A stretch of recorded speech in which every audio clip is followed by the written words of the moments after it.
For today's video mga pare, magluluto nga tayo ng nilagang baboy, yung buto-buto.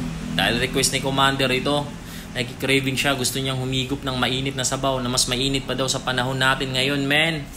So ayan na nga, hinugasan ko na yung ating karne.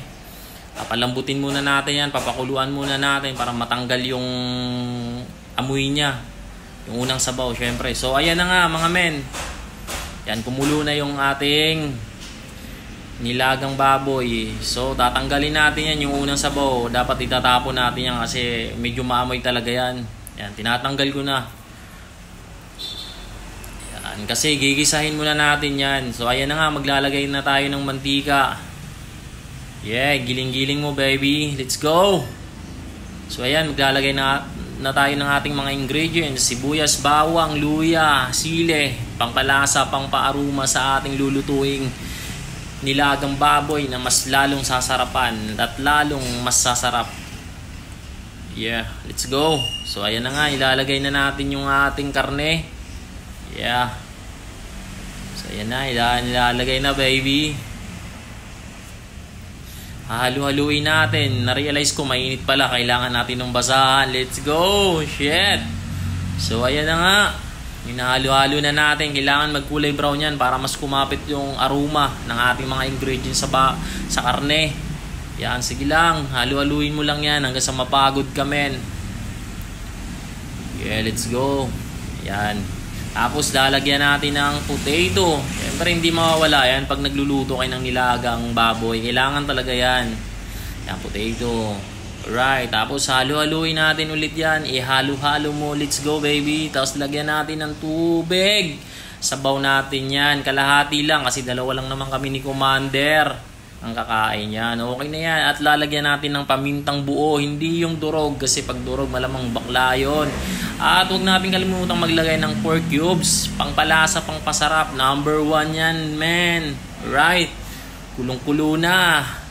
Lagyan natin ng bitchin pang pasarap lalo. Ang bitchin pang pasarap, wag lang sa kainuman natin nilagay, ha? Right, maglagay tayo ng asin. Yung saktuhan lang para hindi maalat. So ang kasunod, maglalagay na tayo ng repolyo. Malapit na yung maluto, men. Yan yung mga ingredients na dapat huli nyo nang nilalagay. Kasi, syempre, mga gulay-gulay na yan. Kunting init lang yan, kunting kulo lang yan. Okay na yan. Luto na kagad yan. Alright. Ayan na nga. Sa totoo lang, sobrang gutom ko na dito. At yung nagbibideo, si Commander, mas lalong gutom yon kasi siya yung nag-request sa akin yan. Alright. Ididiin lang natin ng konti yan. Yan. Ididiin lang natin ng bagya. Tapos sisip-sipin na yung sabaw. Tapos na kagad. Ayan na, basic, di ba?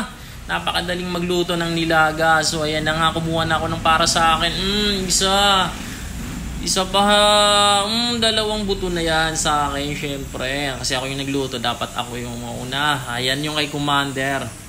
Syempre, yan, lalagyan natin ng sabaw. Gutom na yan siya. Ang sabi niya sa akin, bilisan mo, gutom na ako. Makakaubos na ako ng isang kalderong kanin. Sabi ko, hindi ka lang, mas gutom ako kasi ako yung nagluto. So, ayan na nga.